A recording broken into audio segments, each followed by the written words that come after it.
Salut les amis, l'Océanie pour les zéros, interview backpacker. Je suis avec Samantha Sonnet, une des backpackers les plus connues d'Australie sur les forums et sur les groupes. Donc c'est un vrai plaisir aujourd'hui de la voir avant son départ en Nouvelle-Zélande qui va s'effectuer donc mercredi.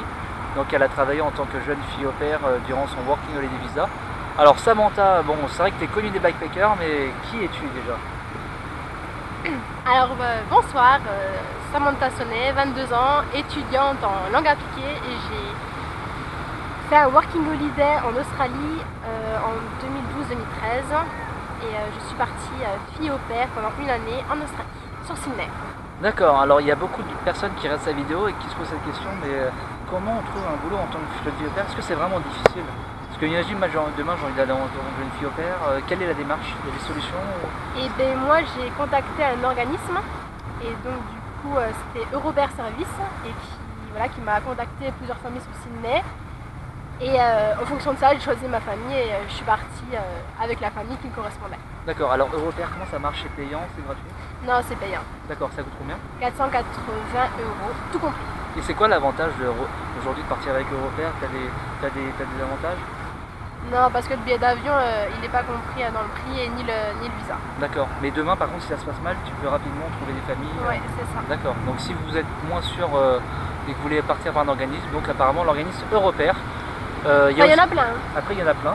Il y a aussi les groupes Facebook, je sais pas si tu as déjà eu des retours. Si, ouais. Ça marche ou pas les groupes Facebook? Ouais, franchement ça marche. D'accord, donc là il y a de nombreux groupes Facebook. Donc, alors, et donc il y a les jeunes filles au pair, en Australie, au pair Australia.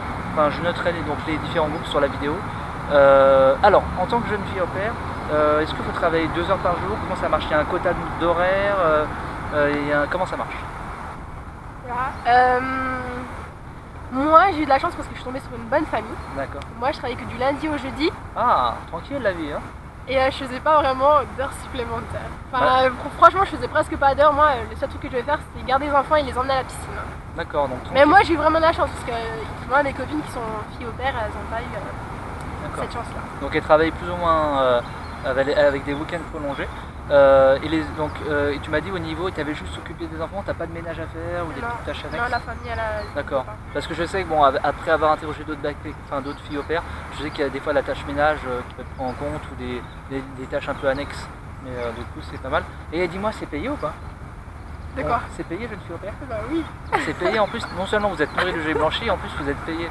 Et en plus vous êtes en week-end le jeudi, mais c'est énorme. Moi je vais bientôt faire ça. Bon. Après pour un garçon c'est... Non, pour un garçon c'est compliqué. Hein. Ouais, ça peut paraître bizarre comme on dit. Mais et au niveau du salaire, c'est payé combien? 1000 $ de l'heure? Moi 300 $ par semaine. 300 $ par semaine. Et peut-être 350 parce que si j'étais gentille. 350, voilà, 350 par semaine. Donc éventuellement avec un petit bonus 50 $. Ouais, c'est ça. Ok, bah écoute, c'est pas mal du tout, surtout que c'est tout frais payé, du coup, vu que t'as pas de frais, enfin tu vois, t'as pas de frais au niveau nourriture. Après mon seul inconvénient c'est que j'habitais super loin de Sydney. J'habitais à 45 minutes de la city, donc du coup c'était un peu chaud. D'accord. Donc et ça c'était dans la ville de Sydney. Ouais, c'est ça. Il faut savoir quand même que les transports à Sydney, la vie coûte cher à Sydney, les transports sont horriblement chers. Après il y a des petites astuces, vous pouvez très bien prendre les transports avec des tarifs étudiants. Si vous avez une carte d'étudiant français, c'est pas très légal mais on va dire que ça passe. Et donc toi en tant que jeune fille au pair, si c'était à refaire, est-ce que tu as commis des erreurs ou à un moment donné où tu sais qu'il y a des choses qui sont mal passées ou que, avec le recul? Non.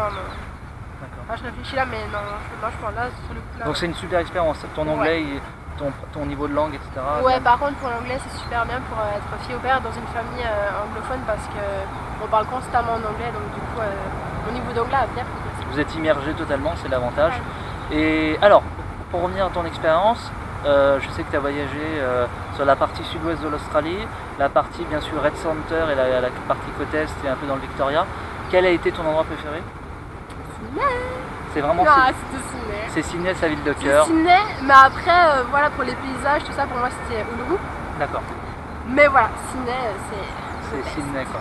C'est vrai qu'à Sydney il y a une atmosphère un peu spéciale, même si c'est un peu, c'est une grande ville, il y a quand même une magie dans cette ville. on ressent un truc quand on est devant l'opéra ou quand on est devant Bondi Beach. Il y a vraiment un truc particulier Pour les jeunes, c'est bien. que j'ai pas retrouvé à Melbourne ou à Brisbane. Il y a une magie en fait, il y a une magie dans cette ville. Et donc toi, tu vas repartir donc en second visa working Australie ou t'as pas fait ton... Non, malheureusement. Oh, mon grand regret, c'est ça. C'est que j'ai pas... Bah moi j'ai eu de la chance, c'est que j'étais mon second visa. J'ai mes 3 mois de free paying, donc je peux repartir, pas tout de suite, mais dans quelques... Il sait pas, peut-être en janvier 2016. Oui, bon, on va... Arrête de dire aux internautes. Et donc toi tu pars bientôt en Nouvelle-Zélande? Eh oui, je pars D'accord. bientôt. En tant que jeune fille au pair? Non. Pas du tout, donc elle va partir en mode road trip. D'accord. Et la Nouvelle-Zélande, tu le sens comment? Trop bien.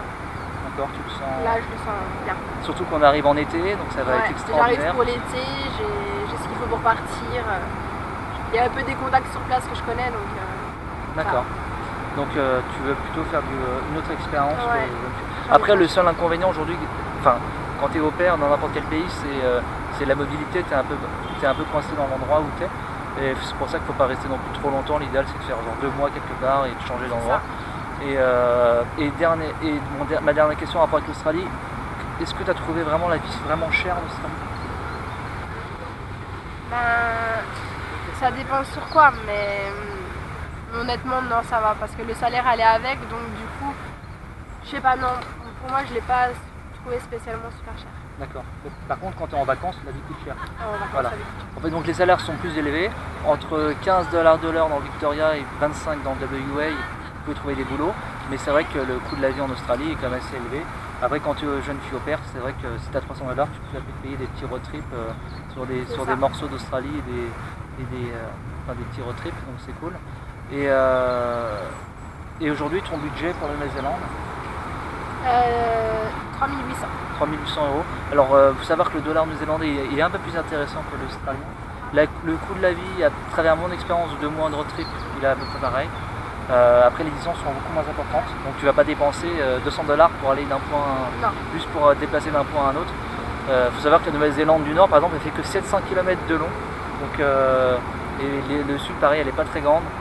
En termes de superficie, ça fait 2 fois, c'est la moitié de la France en termes de superficie, donc 250 000 km². Et dernier point, Nouvelle-Zélande, je vais te l'apprendre aujourd'hui, mais il n'y a pas 2 îles, mais il y en a 3.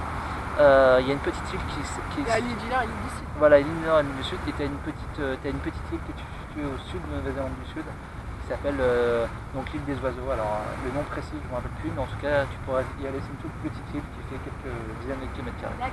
Où tu vas pouvoir justement trouver le petit oiseau qui est très dur. Quoi, le kiwi? Voilà, le kiwi. C'est le kiwi. Voilà, le kiwi, pardon. Tu vas pouvoir voir le kiwi sur cette île, parce que tu peux le voir que dans certaines conditions, c'est extrêmement compliqué. Bon, bah, en tout cas, bon road trip en Nouvelle-Zélande. Merci d'avoir participé à cette vidéo de l'Océanie pour les... 0. Voilà. Et comment tu connu le blog? Comment tu l'as connu? Ah bah, c'est vrai qu'elle m'a soutenu pendant que j'étais en train de le lancer, le site internet. Et ouais. Mes longues lignes blanches quand elle était jeune fille au pair à Sydney. Ça fait plaisir. Et donc tu l'as connu sur les forums, etc., sur les groupes. C'est ça. Donc après, en tout cas, merci Samantha, ça fait vraiment plaisir d'avoir une backpacker qui suit qui m'a toujours soutenu. Tu vois, elle fait partie de ces rares personnes qui ont toujours été là depuis la création. Donc maintenant depuis quasiment 2 ans. Et en tout cas, bon, bah, plein de bonheur en Nouvelle-Zélande. C'est gentil, merci. Tu vas pouvoir goûter aux activités extrêmes, tu vas pouvoir goûter pas non plus aux kangourous mais aux moutons. Tu vas pouvoir, les moutons à faire un kebab. Voilà, un petit kebab, et tu vas voir les Néo-Zélandais à travers mon expérience sont des gens vraiment extraordinaires. Contrairement à l'Australie où les gens sont très sympas, mais c'est une autre approche, il y a moins de backpackers, les gens sont plus accessibles et c'est ça que tu vas vraiment aimer. Alors la petite astuce, si vous allez en Nouvelle-Zélande, vous voyagez dans des campings et vous passez par les Dog Campsites, DOC, et tu pourras voir, tu as des campings à 1 $ gratuits, un peu comme les rest areas en Australie. Comme on dit, salut les amis, à bientôt et à bientôt, à très bientôt. Donc nous sommes le 9 octobre, donc le départ est dans moins de 5 jours. Et ouais, compte à rebours. Allez, à très bientôt et comme on dit, salut les amis. Au revoir.